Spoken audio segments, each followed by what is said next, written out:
I just had a beautiful 6-kilometer walk here in Hoton, the rocks walk with the river, etc, etc. Beautiful, beautiful. Even though it is freezing cold, it's -3 at the moment, but at the end of the walk, here is my reward.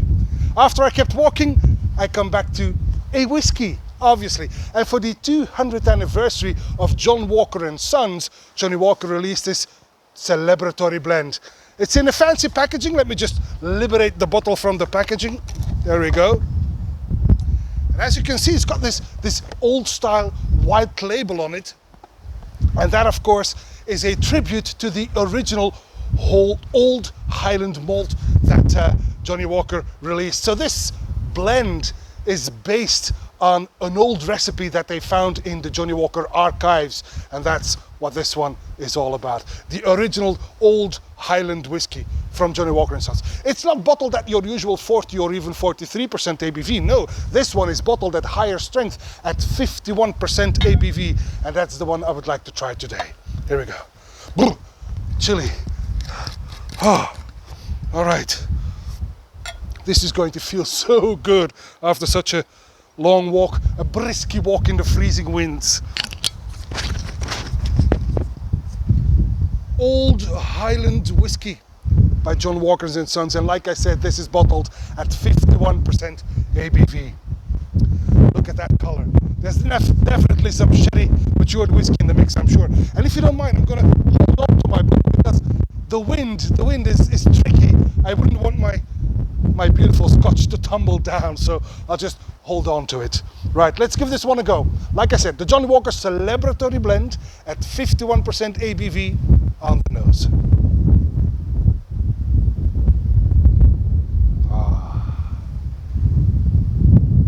Lovely old school nose.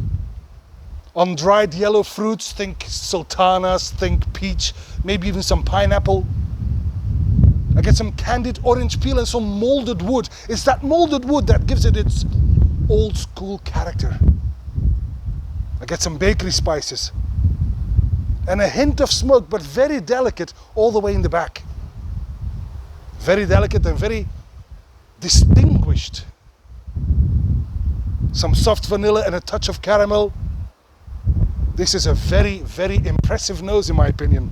On the palate then.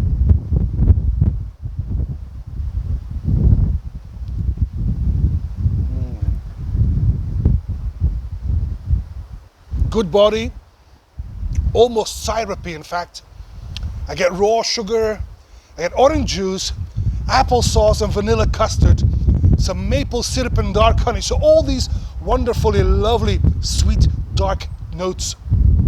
And then I get some cashew nuts and some lovely spices in the guise of pepper, a bit of licorice, and again that hint of wood smoke that becomes bigger all the time.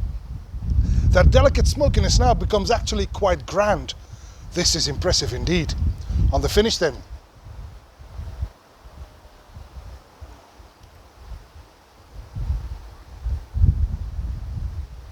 That finish is outstanding. It's an outstanding finish. It's long, smoky, sweet, and softly drying. Now, had I known that this Old Highland Whisky, this Celebratory Blend was this good, I would have got me 3 bottles in fact. But by now it's actually quite hard to come by. If I were to pour this blind in a tasting, I think most of those Johnnie Walker naysayers, because there are a few, they would be happily impressed. I know that John Walker makes terrific scotch. Not all of them. Don't get me started on the red label, but from the red label on, they have got quite a few beautiful scotches out there. Remember those Ghost and Rares. Remember the legendary 8. Remember the King George V. All of them outstanding whiskies. But this one, much cheaper than the ones I just mentioned. This Old Highland Celebratory Blend. Wow, I'm impressed. This is really, don't let this pass you by. You would be making a mistake. And that, my friends, is all for this Whiskey Rambling. I'm going to get me another one of these to warm up a bit. This is all for this Whiskey Rambling, and I hope to see you at one of Mark's Whiskey Ramblings real soon. And until then, may the malt be with you. Bye-bye.